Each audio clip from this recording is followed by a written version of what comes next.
Shalom Bapak Ibu, kita jumpa lagi dalam sapaan firman Tuhan. Kita hari ini akan belajar tentang arti bersekutu. Banyak gereja punya acara persekutuan, tetapi belum tentu mengalami hidup persekutuan. Kita perlu memahami persekutuan itu secara mendalam di dalam Kristus. Karena persekutuan menjadi sebuah hal yang merupakan keteladanan kasih di dalam kekristenan. Kekristenan berdampak karena persekutuan yang dimiliki oleh gereja Tuhan. Kita bisa melihat banyak kesaksian di dalam Alkitab bagaimana para rasul bahkan murid-murid Tuhan mengajar tentang arti dan makna serta dampak dari persekutuan itu. Ada satu relief di Candi Borobudur yang menggambarkan seekor angsa yang sangat cantik, seekor angsa dengan dua kepala.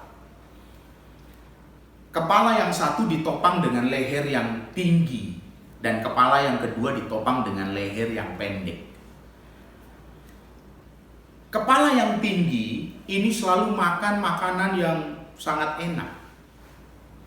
Kepala yang pendek dengan leher yang pendek ini, dia nggak bisa menggapai makanan yang enak itu karena dia ada di bawah. Kepala yang pendek ini selalu menengadah ke atas berharap dari kepala yang tinggi untuk menjatuhkan makanan, tetapi tidak pernah diberikan makanan yang dijatuhkan. Lalu pada satu waktu, kepala yang ditopang oleh leher yang pendek ini merasa bahwa dia ingin juga menikmati makan. Lalu dia makan makanan-makanan yang ada di bawah. Dan dia makan rumput-rumput yang beracun. Dia makan rumput itu, dan apa yang akhirnya terjadi? Seekor angsa dengan dua kepala ini akhirnya mengalami sakit perut yang luar biasa. Dan angsa ini mati. Relief di Candi Borobudur ini mau mengisahkan tentang ajaran Buddha. Bagaimana kehidupan kita itu sangat memerlukan orang lain. Gambaran relief ini mau menggambarkan kepada hidup kita juga. Sebagai orang percaya, bagaimana kehidupan kita mengikut Kristus itu mesti menghadirkan persekutuan sebagai orang yang sedang menghidupi kasih Allah. Kalau kita ini adalah tubuh Kristus, maka Kristus adalah kepalanya. Dan itu menjadi bagian yang penting di dalam hidup kita bergereja, yaitu bersekutu. Kita bisa melihat beberapa bagian, ada dua bagian yang ingin saya tunjukkan kepada Bapak Ibu sekalian, yaitu Kisah Rasul pasal 6. Yang pertama kita lihat Kisah Rasul pasal 6, ayatnya yang pertama dan ayatnya yang ketujuh. Kisah Rasul 6 ayat 1 dan ayat 7. Pada masa itu ketika jumlah murid makin bertambah, timbullah sungut-sungut di antara orang-orang Yahudi berbahasa Yunani terhadap orang-orang Ibrani karena pembagian kepada janda-janda mereka diabaikan dalam pelayanan sehari-hari. Ayat 7. Firman Allah makin tersebar dan jumlah murid di Yerusalem makin bertambah banyak. Juga sejumlah besar imam mempercayakan diri, menyerahkan diri dan percaya. Bapak Ibu lihat Kisah Rasul pasal 6 ini. Berawal dari sebuah situasi sungut-sungut dari janda-janda Yahudi berbahasa Yunani. Orang-orang Yahudi yang pernah merantau dan kemudian pulang ke Yerusalem, dan keberadaan mereka jauh lebih miskin daripada orang-orang Yahudi, termasuk janda-janda Yahudi yang berbahasa Aram. Janda-janda Yahudi berbahasa Yunani ini karena mereka orang perantauan yang kemudian kembali ke Yerusalem, mereka sangat kekurangan. Lalu mereka merasa diabaikan. Lalu mereka mengungkapkan harapan mereka kepada kehidupan jemaat. Lalu apa yang dilakukan oleh para rasul? Para rasul membentuk pelayan-pelayan meja untuk memperhatikan mereka. Yang kemudian kita kenal dengan para diaken.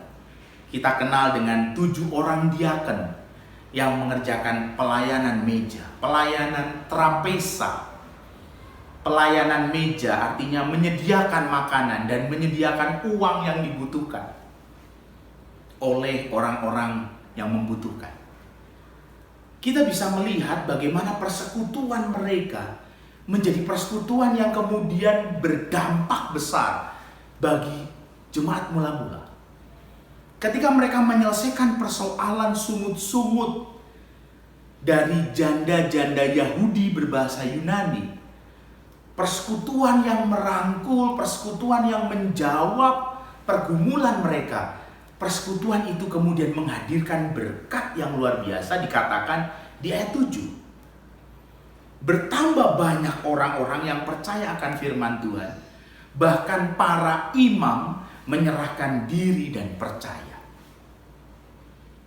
Bagian yang kedua dalam Alkitab adalah 1 Korintus. 1 Korintus pasalnya yang ke-11. Ayatnya yang ke-21 dan 22. Sebuah bagian di mana Rasul Paulus menegur tentang kebiasaan-kebiasaan yang salah dalam perjamuan malam. Ayat 21 dan 22. Sebab pada perjamuan itu tiap-tiap orang makan dahulu makanannya sendiri, sehingga yang seorang lapar dan yang lain mabuk. Apakah kamu tidak mempunyai rumah sendiri untuk makan dan minum? Atau maukah kamu menghinakan jemaat Allah yang memalukan orang-orang yang tidak mempunyai apa-apa? Apakah yang kukatakan kepada kamu memuji kamu? Dalam hal ini aku tidak memuji kamu. Bapak Ibu perhatikan, Rasul Paulus sangat serius melihat tentang persekutuan. Karena di dalam persekutuan itulah ada keteladanan kasih. Pelayanan meja, pelayanan cinta kasih itu menjadi bagian bagaimana pelayanan kasih dan persekutuan kita itu sesungguhnya terjadi.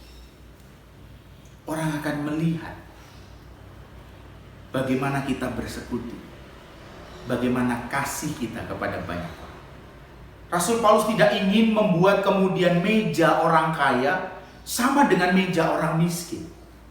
Rasul Paulus hanya ingin menunjukkan bagaimana meja orang yang kaya ini tidak hanya dikuasai dan ditempati oleh orang-orang yang kaya, tetapi orang-orang yang kaya ini mau berbagi dengan meja orang-orang miskin. Tidak seperti yang terjadi di Korintus. Orang-orang kaya berkumpul di meja mereka, bahkan makan sampai mabuk. Tetapi meja orang miskin menjadi meja yang kosong dan mereka hidup dalam kelaparan.